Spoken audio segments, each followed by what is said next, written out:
The New York City skyline sparkled under the clear January sky. It was a beautiful day for a flight. US Airways Flight 1549, an Airbus A320, taxied into position at LaGuardia Airport. On board, 150 passengers and 5 crew members prepared for their journey to Charlotte, North Carolina. Anticipation filled the air as the plane accelerated down the runway. It lifted smoothly into the air, climbing above the city that never sleeps. The passengers gazed out the windows. They saw the iconic buildings shrink beneath them. The Empire State Building stood tall and proud. The Hudson River glistened like a silver ribbon. It was a picture of serenity and normalcy. No one could have imagined the extraordinary events that were about to unfold. The plane continued its ascent. It reached an altitude of just over 3,000 feet. First Officer Jeff Skiles was at the controls. I was monitoring the instruments. Everything seemed routine. Our training had prepared us for this. We had flown this route many times before. Then, in a split second, everything changed. A loud thud jolted the plane. It was followed by an eerie silence as both engines lost power. The smell of smoke and jet fuel filled the cockpit. I immediately knew we were in serious trouble. We had experienced a bird strike, a rare but potentially catastrophic event. My heart pounded in my chest. But my training kicked in. I took control of the aircraft from Jeff. "My aircraft," I said calmly, asserting my command. He responded immediately, following our emergency procedures. We worked together seamlessly, each of us knowing our roles and responsibilities. The plane began to descend rapidly. We were losing altitude fast. I struggled to maintain control. The city below was a maze of buildings and streets. There was nowhere to land. Fear rippled through the cabin as the gravity of the situation became clear. The flight attendants sprang into action. They instructed passengers on emergency procedures. "Brace! Brace! Heads down!" Their voices echoed through the plane. In the cockpit the pressure was immense, but I remained calm. I had to. The lives of 155 people depended on my decisions. I knew that every second counted. I considered our options. Could we glide back to LaGuardia? Could we make it to Teterboro Airport in New Jersey? I quickly dismissed both options as impossible. We were losing altitude too quickly. We wouldn't make it. There was only one option left, one that had never been attempted before. I had to land the plane in the Hudson River. Section 4, the Hudson option, a daring decision.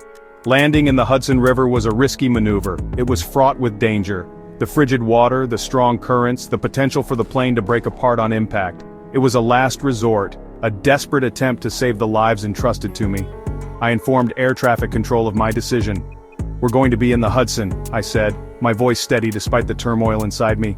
They were stunned into silence. It was an unprecedented situation. No one had ever attempted to land a commercial airliner in the Hudson River before. I had to maintain my composure. I had to focus on the task at hand. I calculated the glide path, adjusting for wind speed and direction. I knew that I had only one chance to get this right. Section 5, Miracle on the Water, the Landing and Rescue. The plane descended towards the water. It glided over the George Washington Bridge, missing it by a mere 900 feet. The passengers held their breath, bracing for impact.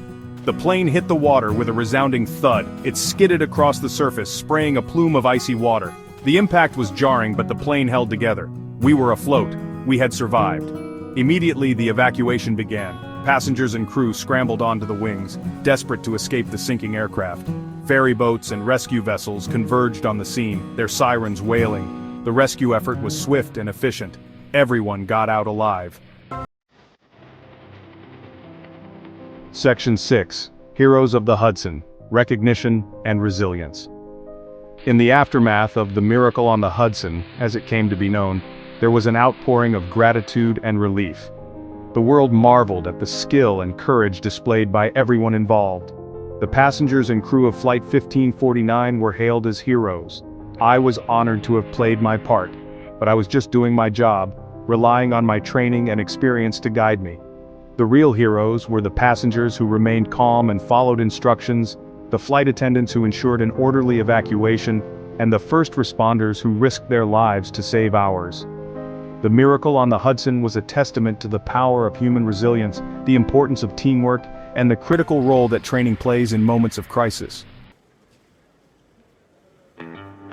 Section 7, A Legacy of Hope, Lessons from Flight 1549. The miracle on the Hudson had a profound impact on aviation safety and on the public perception of pilots. It reinforced the importance of rigorous training, clear communication, and calm decision-making under pressure. The incident led to changes in aviation regulations, including new requirements for bird strike prevention and pilot training for emergency water landings.